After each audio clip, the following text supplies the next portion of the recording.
에스겔이 오늘 또 아주 기가 막힌 꿈 하나, 환상을 체험하고 있습니다. 성령에 이끌림 바 되어서 그 마른 뼈가 가득한 골짜기, 쉽게 우리는 에스겔 골짜기라고 해요. 뼈들이 가득한 골짜기로 사람을 데려갔어요. 어떻게 했어요? 음산하고 참 끔찍하지요. 옛날에 그 킬링 필드라는 영화를 보면 캄보디아 그 지식인들 100만 명인가 얼마를 죽였다고 그러잖아요. 그 뼈가 묻힌 그곳을 영화의 한 장면이지만 볼 때 참 끔찍하고 어떻게 저럴 수가 있을까. 쉽게 말해서 여기는 해골골짜기죠. 해골골짜기. 뼈들이 죽어서 아주 오래됐다. 아주 말라 빠져버렸다. 그 뼈 조각들이 사방에 널브러져 있다.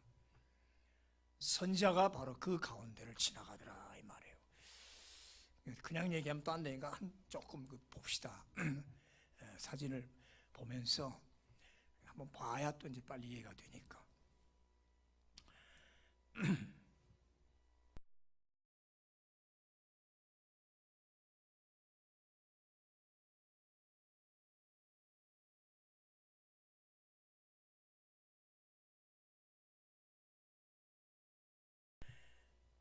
그때 하나님이 그 뼈들을 보고 에스겔에게 묻는 거지요. 인자야, 이 뼈들이 능히 살겠느냐? 또다시 그 질문을 받으니까 마른 뼈들을 놓고 이 뼈들이 살겠느냐? 이건 불가능한 일이에요.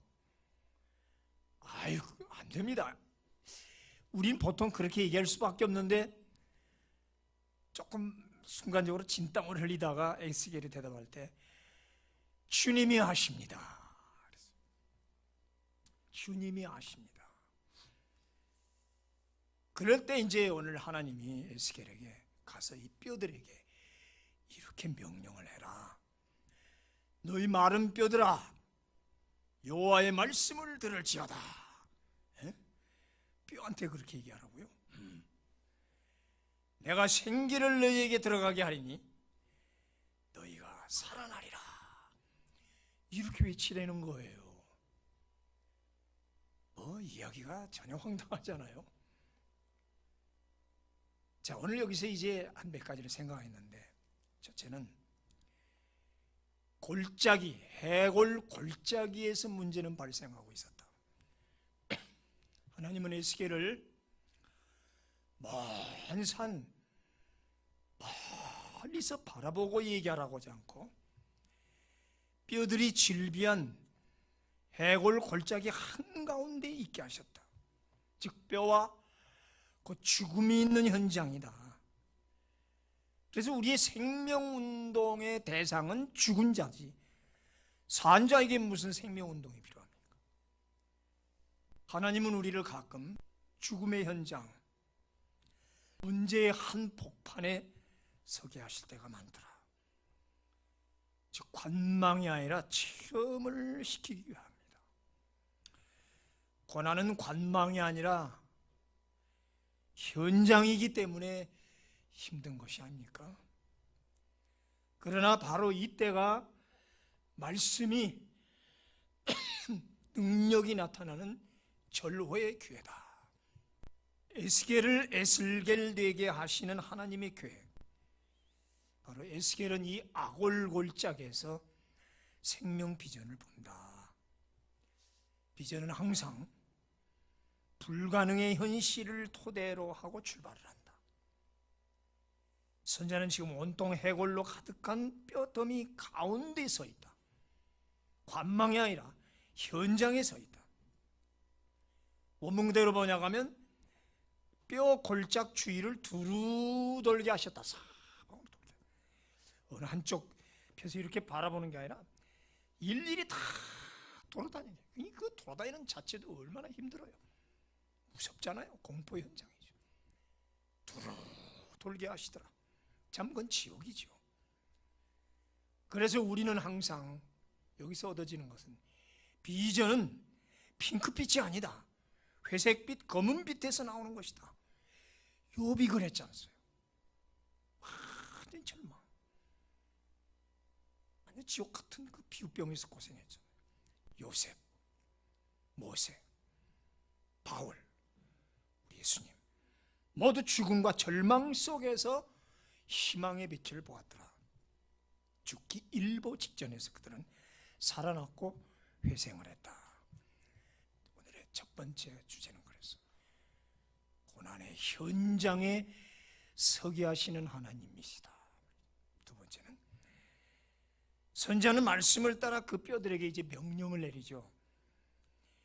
그래서 하나님이 시키는 대로 이에 내가 그 명령을 따라 대언하니 7절에 소리가 나고 움직이며 이 뼈 저 뼈가 들어맞아 뼈들이 서로 연결되더라. 축축축축 맞춰가는 거예요. 뼈들이 서로 연결해서 골격을 이루고 거기 이제 살이 붙고 힘줄이 붙고 피부, 가죽까지 입혀서 건장한 남자로 변하게 했다. 다 됐죠. 그런데 아직 그 속에 생기가 없다고 그랬어요. 생기가 없다. 생기가 없으면 그냥 사람인데 죽은 시체죠.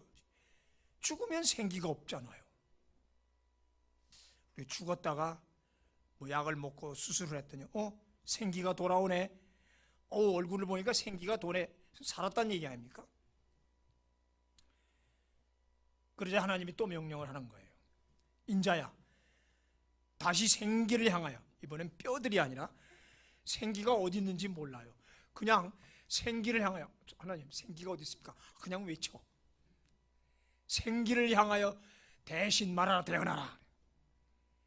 생기야, 사방에서부터 와서 불어서 이 뼈들 속에 들어가라.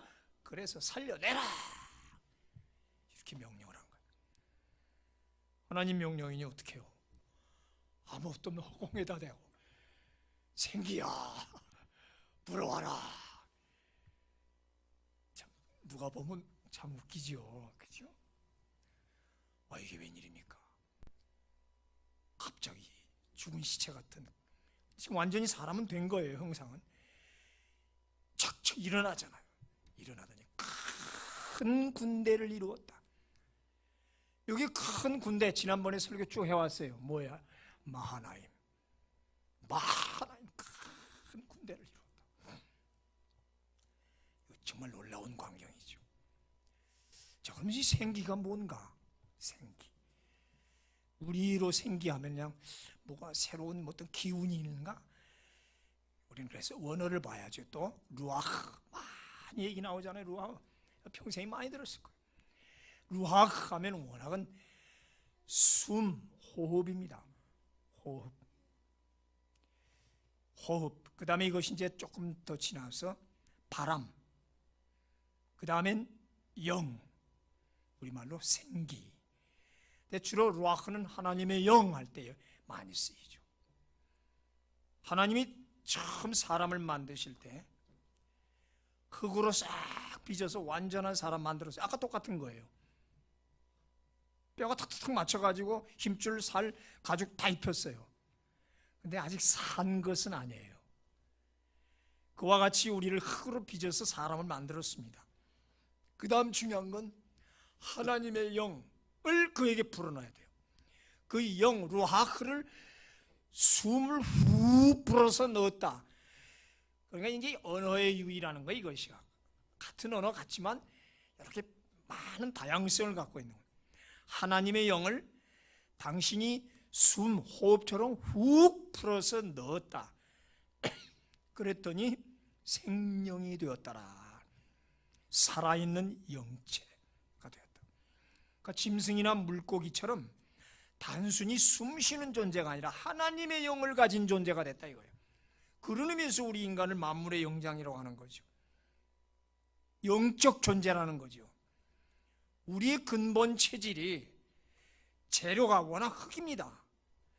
지금 골짜기에 있는 이 뼈들도 사실은 흙과 같은 거죠. 흙으로 만들어서 지금 흙으로 돌아가기 일보 직전인 것들이죠.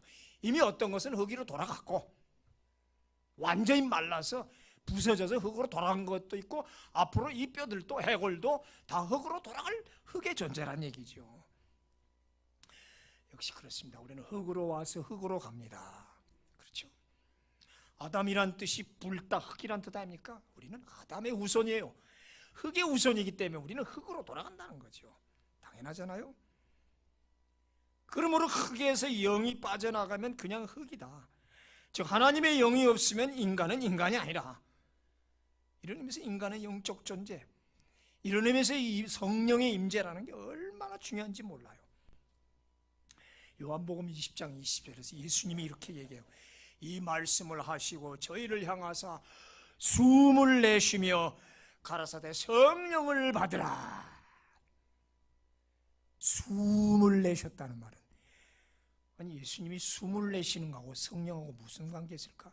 바로 똑같은 얘기. 지금 창세기 때 처음 하나님의 영이 그 흙으로 들어가서 생명을 만들듯이 지금 하나의 언어적 다양성 표현이에요.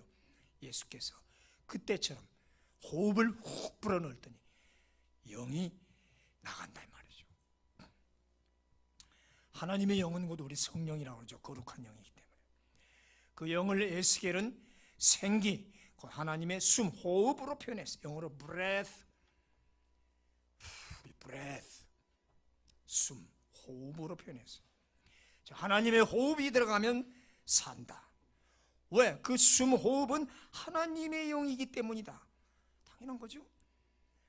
그냥 우리의 호흡이 아니란 말이에요. 우리 숨이 아니란 말이죠. 하나님의 숨은 그 자체가 영이란 말이에요. 그래서 성령이 들어가면 모든 것이 살아나고 회복된다. 성령이 임하면 아이들은 예언을 하고, 청년들은 뭘 하죠? 환상을 보고, 어른들은 꿈을 꾼다.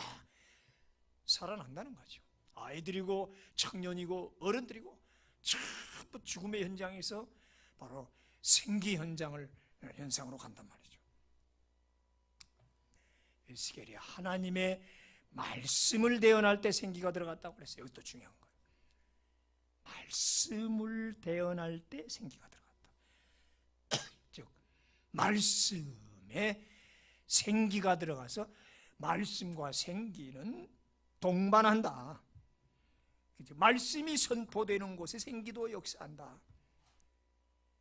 말씀과 성령, 영은, 말씀과 생기, 영, 하나님의 영은, 성령은 동반자적이다 이 말이에요. 왜냐하면 말씀은 곧 하나님이시기 때문이다. 아멘. 요한복음 1장 1절 태초에 말씀이 계시니라.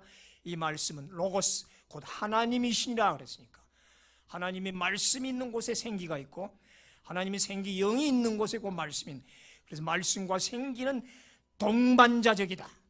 그래 말씀이 중요하다는 겁니다. 아멘. 그래서 성경이 있는 거예요. 이 대언한다는 말을 또 풀어볼까요? 대언이 뭐예요? 대신 말하다 그 말이죠. 하나님이 말할 수 있어요. 에스겔 옆에 놓고 뼈들아 살아나라 하실 수 있는데, 하나님이 에스겔을 시켰어요. 즉 사람을 통해서, 선자를 통해서, 예언자를 통해서 예언하게 하신다 말이에요. 그래서 에스겔을 에스겔 되게 하신다는 거 아니에요. 그러니까 여기 대언한단 말은 하나님이 말씀한 그대로 just say, 영어로 그런 말이에요. 그냥 말해, just speak. 그냥 말해, just as he told me. 그가 말하는 그대로만 말해, just as. 더도 덜도 보태거나 빼지 말고 하나님 말한 그대로 말해라. 예수 믿고 천당 갑시다. 아멘. 회개하라 천국이 가까웠느니라. 살 붙일 필요도 없어. 괜히 그건 멋쩍으니까 뺄 필요도 없는 거예요. 그냥 말씀한 대로 하라 이거예요. 그게 대언이죠. 그런데 이 대언하다는 말이 원문은 또 달라요. 프로페시, 예언하다예요. 너는 이 뼈들을 향하여 예언해라. 예언과 대언을 같은 맥락에서 보고 있는 거예요. 하나님의 말씀은 예언이죠. 앞으로 될 일을 얘기하는 거예요. 그 선포대로 되어지게 성취되게 하는 거니까. 그러니까 하나님의 말씀은 예언이고, 그 예언을 그대로 대신 말하는 것도 역시 예언이에요. 아멘. 주님이 직접 와서 말하지 않고 나보고 주님 말한 성경 66권 말하게 할 때 똑같은 예언의 성격 그 능력이 있겠습니까? 없겠습니까? 있지요, 당연히. 이게 예언이요 대언이라는 거예요.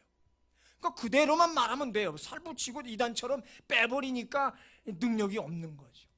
우리는 다른 거 없다고 있는 그대로 말하는 하나님의 예언이니까 내가 대신 말해도 똑같은 효력이 발생한다. 할렐루야.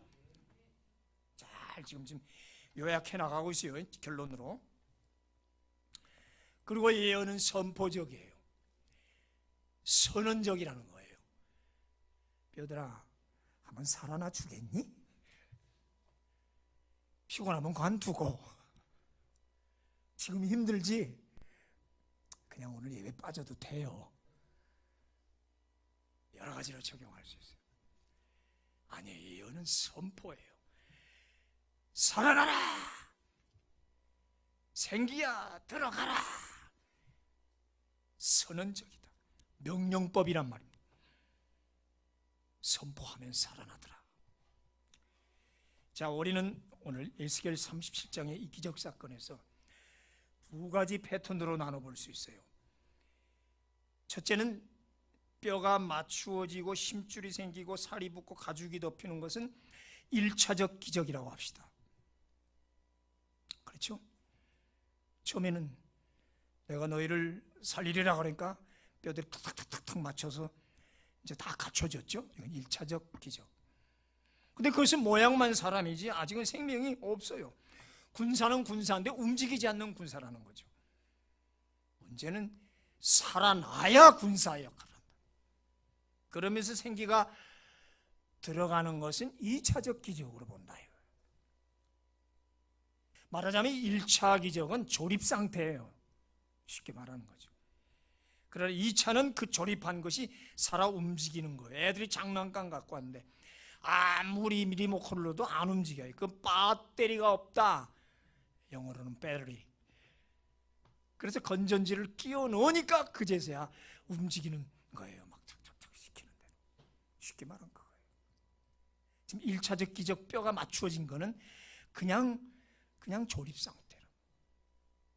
여기 생기가 들어가야 비로소 움직이고 파워를 형성할 수 있다. 파워가 들어가야 된다. 이 파워가 뭐냐? 생기는 파워다. 교회론으로 한번 적용을 해보면 교회에 부흥하고 사람이 많이 모입니다. 에스겔 골짜기에도 많은 뼈가 있었고 척척 맞춰서 수많은 군대가 지금 돼 있습니다. 똑같은 걸 수도 있어요. 다 1차적 기적일 수도 있다 이거예요. 외모적으로는 좋아요, 화려하고 모든 것이. 그런데 그 안에 생기가 없어.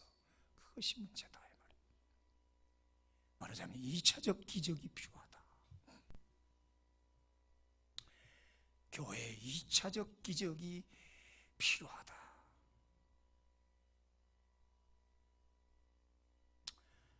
우리 교회는 그렇게 안 되기를 바랍니다. 2차적 기적이까지 있어야 돼요. 우리 자신들이 알잖아요. 대형 교회, 큰 교회. 무늬만 교회고 교인이지. 속은 그렇지 않잖아요. 영국의 짐 그레엄 목사가 현대교회를 이렇게 표현해요. 잠자는 거인이다. Sleeping Giant. 규모에 있어서나 돈이나 세력이나 무서울 것이 없는 거인인데, 그런데 거인은 거인인데 잠자는 거인이라는 거예요. 거인인 그가 자고 있다는 이것이 우리를 불행하게 하는 거예요. 현대교회가 그렇게 되는 거 많이 보고 있지 않습니까? 얼마나 외적으로 크고 화려합니까? 아주 이벤트 천지입니다. 쿵쾅쿵쾅 뭐 난리잖아요. 무슨 세미나, 또 10월에 뭐 있잖아요. 10월에 뭐 많아요. 그게 나쁘다는 얘기는 아니죠. 문제는 거기에 생기가 있느냐, 파워가 있느냐. 그래서 이 말을 또 거기에 대입할 수 있잖아요. 오직 성령이 너희에게 임하시면 너희가 뭘 얻고? 권능, 파워를 얻고.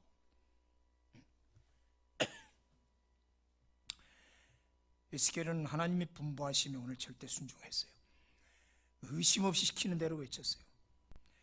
사실 이 뼈들이 살겠느냐라고 물으실 때 얼마나 황당했겠어요. 오늘 우리는 이 사실과 진실을 봅시다. 팩트냐? 팩트예요. 팩트는 팩트인데 진실은 아닐 때가 있어요. 이런 말 많이 쓰죠. 사실은 사실이에요. 근데 그건 진실이 아니에요.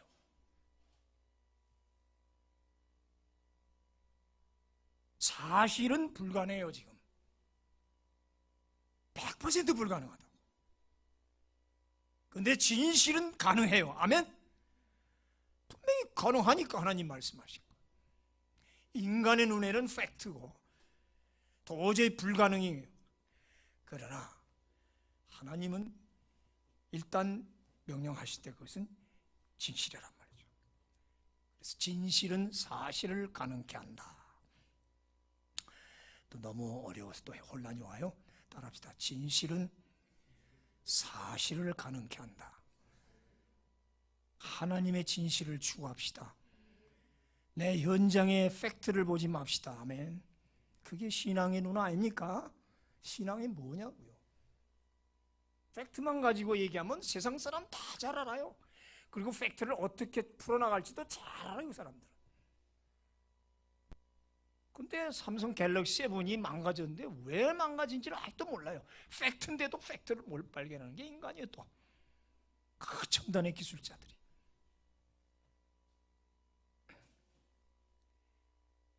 왜? 하나님의 말씀은 늘 진실이고 옳으시기 때문이라 이 말이에요. 그래서 오늘 명령은 진실이고 대언은 사실이다.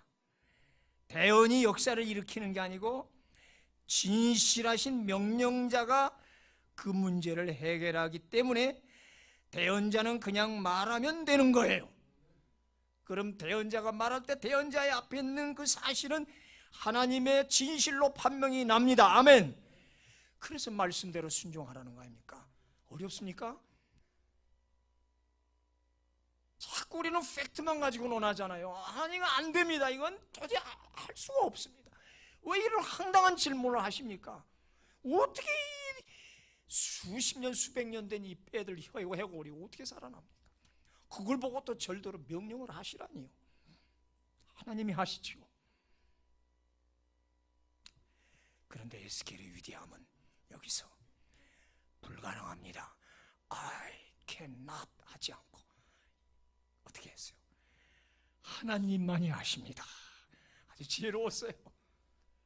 조금 더 해서 하나님이 하실 수 있습니다. 근데 그 얘기를 그냥 하나님이 하시지요. 결국 그 말이 그 말이죠. 하나님만이 하실 수 있습니다. 그래서 오늘 에스겔의 신앙이 위대하다는 거예요. 주님이 말씀하셨으니 주님이 알아서 하실 줄로 믿습니다. 이것이 바른 신앙 태도라 이 말이에요. 여러분, 신자는 안 된다는 소리를 해서는 안 됩니다. 하지 맙시다. 하지 맙시다. 안 된다 소리 하지 맙시다. 정주영이도 그랬대죠. 해보기나 했느냐? 세상 사람도 그런 데잖아요. 전도 그런 식이에요. 듣든지 말든지 대언하면 된다고요. 회개하라 천국이 가까웠느니라. 예수 믿고 천당 갑시다. 그냥 하면 돼요. 뭐 다른 말 붙일 것도 없고 뺄 필요도 없죠. 그래서 오늘 말씀의 핵심과 결론은 11절 14절에 있어요. 11절부터 14절에 오늘 진짜 이 예언의 핵심이 여기에 있는 거예요. 우리는 자꾸 이 뼈 살아나는 이거 가지고 와 이거 아니에요. 진짜의 핵심은 11절부터 있어요. 사실 이 뼈들은 곧 이스라엘 온 족속을 가리킨다. 저들은 뼈처럼 말랐고 그래서 소망이 없는 자들이다 이 말이에요. 11절. 그런데 내가 너희 무덤을 열고 너희로 거기에서 나오게 하고 이스라엘 땅으로 들어가게 할 것이다. 이거예요. 이스라엘 백성이 지금 포로로 끌려간 지 70년. 포로 생활 70년. 마치 에스겔 골짜기 마른 뼈와 같아요. 70년 말랐어요. 사람이 죽은 지 70년 되면 어떻게 됐을까?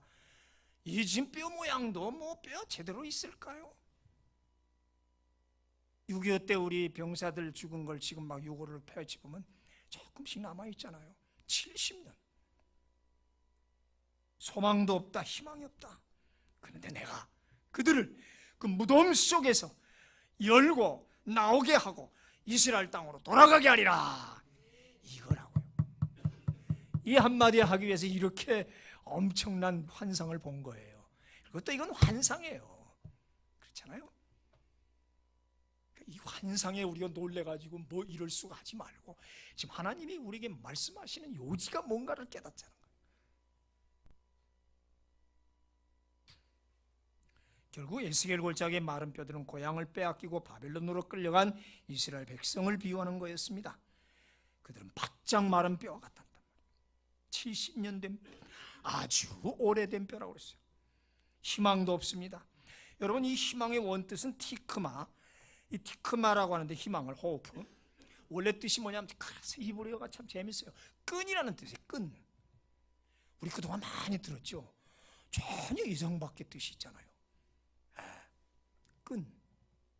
아까 하나님의 영을 바람, 숨 그랬잖아요. 끈이 뭘까? 끈이 떨어졌어요. 매달릴 끈도 없어요. 우리 끈 얘기 많이잖아. 줄을 잘 서라. 끈을 잘 제대로 잡아야 출세한다. 비빌 언덕이 없다고. 매달릴 끈도 없으니 그냥 떨어져 죽는 절망의 순간이죠. 톨스토이의 어떤 예화를 보면 그런 게 나오잖아요. 지금 우리 사람의 지금 형편을 표현할 때 밧줄을 잡고 겨우 절벽을 내려가는데 밑에서는 짐승이 울거리고 있고 위에서는 쥐 한 마리가 오더니 그 밧줄을 사각사각 갈아먹고 있더라. 우리 인생이라는 게 이렇다고 표현했잖아요. 끈이 떨어졌어요. 희망이 없어요. 에스겔 1장이 나오잖아요. 에스겔 처음 1장 보면 포로로 끌려간 이스라엘 백성이 70년이 다 되었는데 아무 소망도 없고 벌써 세대 교체했잖아요. 그래서 그들이 갖고 왔던 수금이 있어요. 기타가 70년 동안 노래를 못 불러요. 찬송을 핍박 속에서 하나님 노래를 못 부르고 그래서 그대로 수금을 놔뒀더니 이 줄이 다 망가졌어. 끈이 떨어졌어. 의미 있잖아. 끈이 다 망가지고 떨어진 거 이제는 칠 수도 없고 노래도 못 부를 그 수금을 그발강 버드나무 가지에 얹혀놓고 그렇게 울었다고 나오잖아요. 기타 줄이 끊어졌어. 검은고 줄이 다 끊어졌어. 노래도 못해. 노래가 없다는 건 희망이 없다는 거야. 그래서 강가에 가끔 나가서 강물을 바라면서 저 내 나라 고향 땅은 언제 돌아가나. 그리고 그 끈 떨어진 수금을 버드나무 가지에 얹혀놓고 그렇게 울더라. 그걸 주님이 보시고 너무 안타까워서 에스겔을 불러서 지금 예언을 시키는 거예요. 여러 가지 환상을 보여주면서. 그런데 오늘 하나님은 에스겔을 통해서 그 골짜기에 널브러져 있는 마른 뼈들, 그 끈 떨어진 희망에 하나님이 부활을 보여주는 거죠. 그래서 이 죽은 자가 살아나는 부활의 희망을 보여주는 거예요. 그리고 14절에 내가 또 내 영을 너희 속에 두어 너희가 살아나게 하고 내가 또 너희를 너희 고국 땅에 두리니 나 여호와가 이 일을 말하였고 말했다요.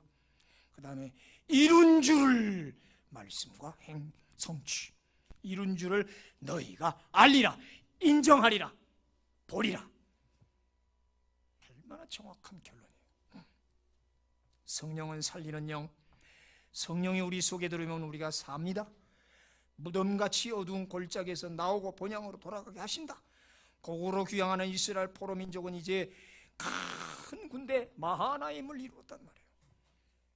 꼭 싸운다는 의미의 군사가 아니라 이제는 그 어마어마한 숫자로 열방에 큰 두려움이 된다 그 말이죠. 자, 그런 의미에서 오늘 에스겔 37장은 내년 우리 교회 표이면서 요새 계속 얘기하는 뭐예요? 희년의 선포예요. 이걸 깨달아야 돼요. 에스겔 37장은 바로 희년을 선포하는 글이라는 거죠. 그런 맥락에서 제가 이 설교를 지금 하는 거죠. 희년, 주벌리. 어쩐 여기도 참 화면 보여주셨어요. 50년째 희년에는 모든 것이 돌아온다. 희년을 선포합니다. 희년의 회복이 있기를 축원합니다. 아멘. 한 자만 그대로 될지어다. 선포하라는 거 했어요. 그죠? 내가 한 거 아니잖아. 고향 땅 가나안 땅으로 돌아옵니다. 희년의 3대 주제는 그래서 어떻게 모였어요? 화면에 보여주었죠? 희년의 3대 주제. 회복, 구속, 자유, 해방. 모든 것이 회복된다. 먼저 구속이 있죠. 속죄함 받은 우리가 속죄함 받고, 그래서 딴 때는 나팔을 정월 초하로 7월 1일에 불었는데 희년 때는 언제 부르라고 그랬어요? 속죄일 때 부르라고 그랬잖아요. 제사장만 불러요? 온 백성이 부르라고 그랬잖아요. 7월 10일 속죄일 때는 온 백성이 전국 각지에서 나팔을 부르라고 그랬잖아요. 속죄가 있다. 죄 용서 받았다. 그러니 이제 모든 것이 회복된다. 너희는 이제 해방이다. 자유다. 출애굽이죠. 재물이 돌아오고 명예와 축복이 돌아온다. 어디로 가느냐? Your own land. 나 여기 참 이 말에 여기 고국이라고 하는 걸 Your own land, 내 자신의 땅. 내 자신의 땅이 어딘가라면 생각. 내가 잃어버렸던 땅, 잃어버렸던 곳, 내 자신의 그곳으로 옛적 같게 하옵소서. 네, my own land로 돌아가게 하신다. 아멘. 그걸 잘 적용을 하라고. 이사야 60장에 이 얘기가 쫙 나오잖아요. 우리 이사야 60장을 다 외우라고 그랬잖아요. 평생 외우시라고. 저 구름같이 비둘기처럼 날아오는 게 누구냐? 아들들이 오고 딸들은 안겨오고 열방의 재물이 들어오리라. 모든 성도가 무덤을 열고 살아나와 재림 예수를 맞이하는, 그렇죠? 종말론적이죠. 이사야 26장 19절, 주의 죽은 자들은 살아나고 우리의 시체들은 일어나리라. 티끌에 거하는 자들아 너희는 깨어 노래하라. 주의 이슬은 빛난 이슬이니 땅이 죽은 자를 내어 놓으리라. 이 모든 것은 하나님이 하셨습니다. 하나님이 하셨습니다. 여호와를 인정하는 것이 물이 바다를 덮음같이 온 땅에 충만할 것이다. 여호와께서 말하고 여호와가 이룬 줄 알리라. 그렇잖아요. 에스겔이 했어요. 대언했어요. 대신 말했어요. 반신반의했을지도 몰라요. 근데 여기 재밌는 것은 또 자꾸 이제 원어 연구하잖아요. 무덤, 케베르. 케베르라는 뜻이 무덤 하면 따라요. 케베르. 영어의 텀, 무덤 묘지. 원뜻은 그대로 말하면 파묻힌 곳, 파묻은 곳. 또 생각하니까 또 은혜가 돼. 이야, 이게 뭐냐? 또 뜻을 막 파보는 거예요. 왜 파묻은 곳이라고 그랬어요? 어디에 파묻혔습니까, 여러분들? 어디에 파묻었어요? 내 명예, 권세, 재물, 내 모든 것들 파묻혔어요. 죽었다는 얘기죠. 아니, 살아있을 수도 있어요. 싹 열매 파헤쳐보면 싹이 있잖아요. 하나님은 우리를 자주 이 고난의 현장, 절망의 현장, 공포의 현장으로 우리를 쳐넣으셨다고, 파묻어 버렸다고. 그 파묻힌 곳에서 오늘 제게 또 주님 물어요. 이 뼈들이 능히 살겠느냐? 저 안 돼요. 틀렸어요. 지금 암병 걸렸어요. 저 재산 다 날라갔습니다. 도저히 비빌 언덕끈이 없습니다. 난감하지요. 이 질문 받으면. 글쎄요, 엄두도 안 납니다. 하나님, 엄두도 안 납니다. 어떻게 제가 다시 살아납니까? 주여, 이건 100% 불가능합니다. 그러나 여러분, 그렇게 말하면 안 됩니다. 그렇게 말하면 안 됩니다. 정말 하기 싫으면 하나님이 아십니다. 따라하세요. 하나님이 아십니다. 아주 지혜로운 대답이에요. 그렇게 말을 해야 돼요. 그 다음, 하나님이 하실 것입니다. 아멘. 우리는 파묻힌 곳에서 사라지고 없어진 희망의 끈이 놓쳐진 그 어두운 골짜기, 그 마른 뼈 위에서 과연 내가 다시 살아날 수 있을까 자문해보는 거죠. 여러분, 기적은 사건 밖이 아니라 사건 안에서 일어나는 거예요. 저 멀리 산 꼭대기에서 이것을 지금 논한 게 아니라 그를 직접 마른 뼈 골짜기로 내려가서 파묻혔던 그곳에서 뼈들 된 70년 말라 비틀어진 뼈 속에서 그곳에서 지금 문제를 해결해 나가는 거예요. 왜 하나님 나를 공포 현장, 고난의 현장에 두십니까? 좀 저 밖에서 좀 보면서, 아니에요, 관망이 아니라 현장이라는 거죠. 여기에 우리는 슬프지요. 그런데 그 파묻혔던 것 뼈에서 그게 열리고 나온다는, 그 무덤에서 나온다는 거예요. 바벨론은 파묻혔던 것, 희망도 묻어버리고 하나님도 묻어버리고 노래와 찬송도 묻어버리고 수금도 다 떨어져 나가 묻어버리고 모든 것이 사라진 그 무덤 속에서 하나님이 오늘 활짝 열어서 나오게 한단 말이에요. 여기 열다, 파타, 그는 해방, 자유를 말하죠. 열다, 열어준단 말이에요. 저는 이런 말을 하고 싶어요. 미친 것과 기적은 종이 한 장의 차이다. 믿고 외치라 이 말이에요. 사람들은 미쳤다고 그래요. 저 예수쟁이들 저. 그래. 그래. 미친 것과 기적은 종이 한 장의 차이다. 두고 봐라. 생기야 오라 불어라 그리고 살려내라. 희년은 생기의 해입니다. 아멘. 예. 희년이 뭐냐는 거예요. 돌아온다는 거 아니에요. 오늘 생기야 와서 불어서 내 심령을 살아나래. 제일 먼저는 내 영혼이 살아나야겠죠. 여기 뼈라는 거, 첼렘이란 말을 또 내가 봐볼게요. 이 첼렘 뼈하고 바사르사라고 인간의 구조 체질이지요. 물건이에요. 재료란 말이에요. 근데 이 뼈라고 말하는 첼렘은 뜻이 몸, 실체, 몸을 말해요. 동시에 더 중요한 건 자, 본질을 말해요. 뼈가 살아난다는 건 단순한 뼈의 보온이 아니라 내 몸이 몸이 아니라 가장 중요한 내 영혼이 살아난다는 거예요. 내 자아가 회복된다는 거예요. 자아를 회복합시다. 그게 중요한 거 아니겠어요? 자꾸 재물, 명예 온다니까 그것만 아멘 하지 말고 내가 먼저 살아내. 내 영혼이 먼저, 내 마음이 회복돼야 돼. 내 자아가 살아나야 돼. 안 그렇습니까? 하나님이 속임을 당하지 않습니다. 하나님 바보 아닙니다.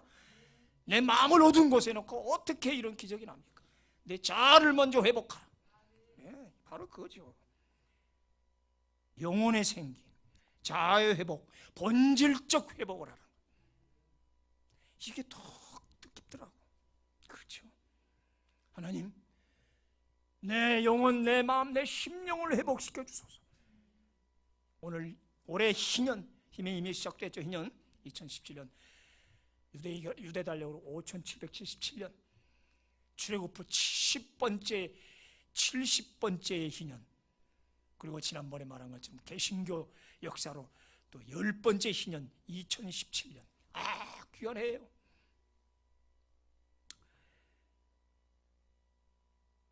우리 족속을 회복시켜라. 족속은 가문, 가정을 말해요. 생기야 와서 우리 가정을 회복시켜라. 내 망했던 기업을 회복시켜라. 기업이 회복되기를 축원합니다. 기업이. 교회를 살게 하라. 필그림 교회 생기야 불어오라. 우리를 살아나게 하라. 큰 군대가 될지어다. 아멘. 우리 나라를 살게 하라.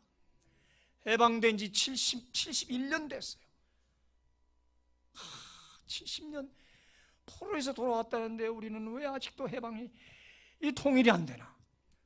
근데 요새 돌아가는 거 보면 뭐가 빨라지는 것 같기도 해요. 제발 그랬으면 좋겠어. 그러나 아무 일 없이 그렇게 회복돼야지. 이거 뭐 툭툭 하다가 뭐 이러면 뭐 안 된단 말이에요. 하나님, 언제는 저 북한 동포를 저 무덤 속에서 끌어내 줄 수 있겠습니까? 우리나라 대한민국을 살게 하라. 주보에나 four winds, 네 개의 바람이 아니라 이 바람이 루아흐가 떨 때는 사방 방위를 말해. 사방에서 불어와라. 동서남북에서 불어와라. 남쪽에서 불고 북쪽에서 불고 동쪽에서 불고 서쪽에서 불어서 여러분 가정의 불길을 축원합니다. 여러분 기업의 불길을 축원합니다. 우리 교회의 불길을 축원합니다. 대한민국의 불길을 축원합니다. 동서남북에서 와서 불어. 오늘 해골골짜기 골고다에서 비전을 보라는 거지요. 희년은 50년째 아닙니까? 가장 힘든 때는 언제일 거예요? 49년째죠. 얼마나 힘든 삶, 언제나 희년을 기다려왔습니까? 얼마나. 49년째는 너무 힘들어요. 쓰러지기 일부 직전이에요. 50년째 가장 힘들 때일 수도 있어요. 49년째. 그러나 희년은 오고야 만다. 아니 벌써 와 있다. 믿으시기를 바랍니다.